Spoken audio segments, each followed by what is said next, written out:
illallah wa asyhadu anna Muhammadan abduhu wa rasuluh. Allahumma shalli ala Muhammad wa ala ali Muhammad. Kita lanjutkan materi kita.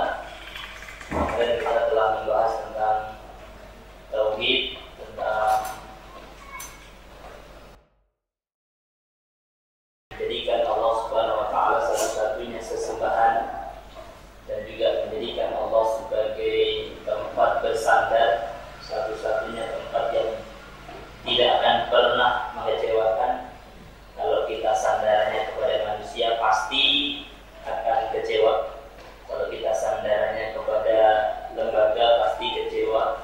Kalau kita sandarannya kepada benda juga pasti kecewa. Tetapi kalau kita bersandar kepada Allah yang maha segala-galanya, maka insya Allah tidak akan pernah kecewa, karena Allah maha mengetahui apa yang menjadi kebutuhan hambanya.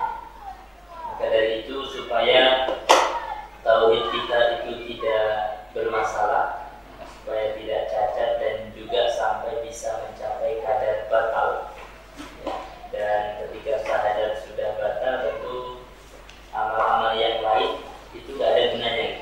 Jadi capek saja kita sudah sholat, sudah zakat, sudah sedekah, sudah beramal sedemikian banyak, tetapi dengan satu dosa yang itu merupakan penghapus seluruh amal yang kita lakukan.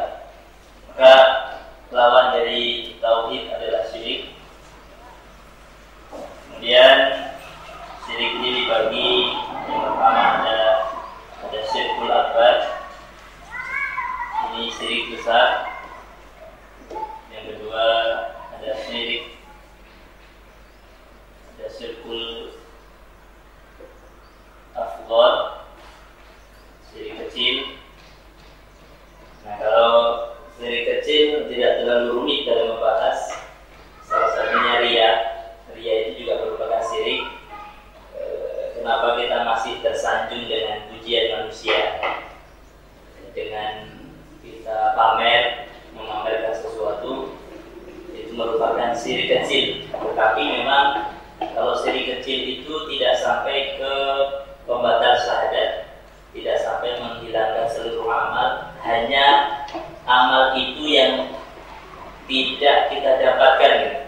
Jadi misalnya kita siap baca Quran kemudian pamer, riya, ya maka amal pahala itu yang kita tidak dapat. Tetapi kalau syirik besar, cukup satu syirik besar itu mampu menghapuskan seluruh amal yang lain. Jadi capek kita sudah sedemikian rupa beribadah. Makanya akan panjang kita bahas adalah tentang syirik besar ini, tentang syirkul akbar ini yang akan kita banyak bahas. Yang jelas syirik adalah hati yang menduat kepada Allah, kadang juga menyembah, tetapi kepada selain Allah juga menyembah. Kalau menyembah patung jelas, ya patung jelas merupakan kesyirikan. Nah, sekarang yang banyak juga adalah kepada Allah juga nyembah, tapi juga melakukan syirik sama yang lain juga nyembah. Contohnya ada seorang muslim yang memakai pesugihan, misalnya. Ada seorang muslim yang memakai jimat, ada seorang muslim yang bahkan menjadi dukun atau yang datang ke tempat itu juga merupakan syirkul akbar. Maka secara umum kita bagi 4. Yang pertama adalah Allah, ya bahasa kita. Allah itu tukang ramal.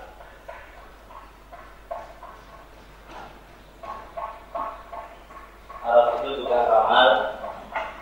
Bagaimana dalam hadis Nabi Sallallahu Alaihi Wasallam dalam kitab Al-Majid tentang orang-orang yang mempercayai dan mendatangi tukang ramal itu, dia telah kafir kepada Rasulullah SAW, telah mengingkari. Maksudnya tukang ramal itu adalah orang yang memutuskan segala sesuatu padahal peristiwa itu belum terjadi. Contohnya kepada ilmu nujum atau ilmu bintang. Orang lahir di bulan Agustus, bintangnya Scorpio misalnya. Kemudian kehidupannya bla bla bla, rezekinya bla bla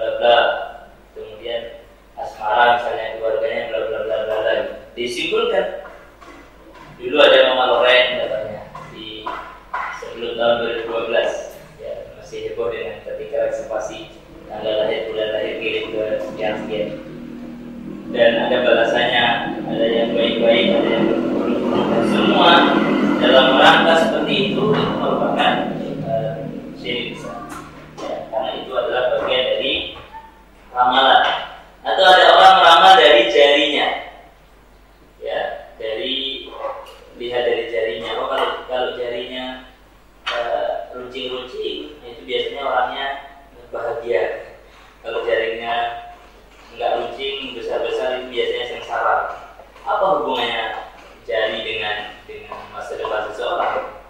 Bahkan di masa sahabat Nabi SAW itu tidak ada pernah ada sebuah pembahasan tentang hal seperti itu. Makanya dengan berbagai warna kulit, kemudian bentuk tubuh, sampai kepada jari-jarinya yang berbeda-beda, yang jelas yang Allah minta bukan itunya, tetapi adalah sampai kadar apa ketakwaan seseorang itu. Terserah apapun warna kulitnya, kemudian bentuk hidungnya, bentuk jarinya seperti apa, yang jelas Allah tidak urus akan hal itu. Tapi yang paling penting adalah gimana kadar keimanan kita kepada Allah Subhanahu wa Ta'ala. Maka tidak usah terhipnotis dengan hal-hal yang seperti itu. Kalaupun ada orang mengatakan biasanya, misalnya kalau Mbak Putri itu, kalau matanya kayak gini itu biasanya susah ada baca itu, bisa gitu ya. Nah itu, wallahi demi Allah, itu adalah kesyirikan. Ya, tidak boleh mempercayai hal-hal seperti itu. Ada bintang jatuh, kemudian orang-orang dulu kan berdoa-berdoa gitu. Tidak ada hubungannya. Dan itu merupakan syirik, walaupun sederhana. Maka dalam ranah seperti ini, itu tidak boleh dibawa bercanda. Tidak boleh dibawa bercanda. Bahkan ada yang sudah masuk di aplikasi. Yang dulu ada 2019 itu punya rumah bagus. Kalau itu seperti itu nggak boleh sebuah memastikan bahwa rumah bagus. Bedakan ramalan dengan prediksi. Kalau BMKG dia mempunyai ilmiah memprediksi sesuatu dengan perhitungan keilmuannya, maka itu diperbolehkan. Tetapi BMKG juga tidak ada yang memastikan segala sesuatu. Cuma kan perakiran. Kalau tsunami ini potensi, kalau gempa ini potensi tsunami dari 2009 besarnya di mana? Masih SMA ya? Oh, saya belum. 2009 itu kan gempa Sumatera Barat yang cukup besar. Kalau Anda di Padang posisinya ingat persis jam 5:30 sore. Itu gempa yang luar biasa di Sumatera Barat.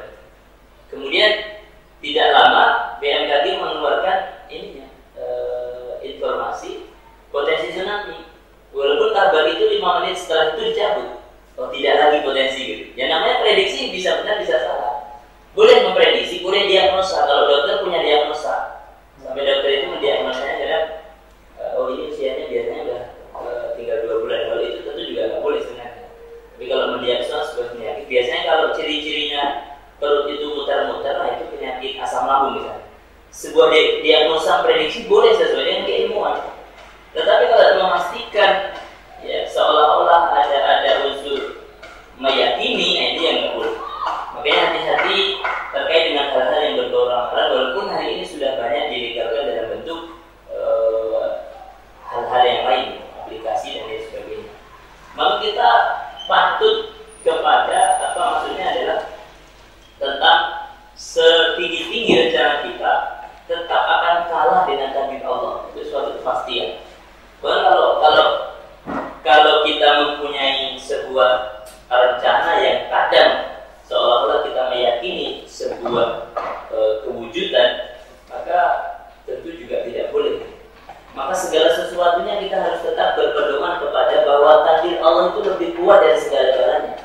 Kalaupun kita punya rencana tahun sekian ini, tahun sekian ini, tapi ya takdir Allah itu segala-galanya. Artinya memang lebih kuat dari rencana siapapun.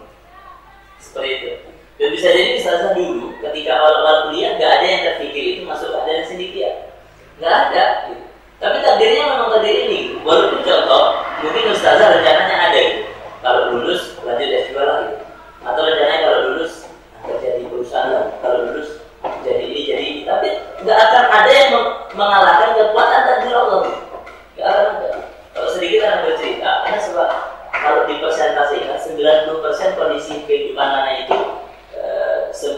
murni takdir Allah.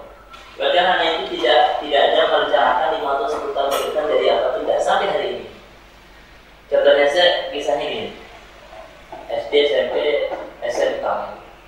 Kalau ke SMK sih, ya itu takdir Allah gitu. Dari SMK, lulus SMK ikut tes kerja, pernah tes di Indah Pekanbaru, dan itu lulus. Tapi takdir Allah langsung diberikan ketika malam di pendaftaran terakhir besok harinya, kemudian berangkat ke Padang malam harinya, nyampe Padang pagi, kemudian dan mendaftar di Agroteknologi Fakultas Pertanian Universitas Andalas. Itu takdir Allah gitu. Terpikir aja mau kuliah ke mana enggak. Dan hebatnya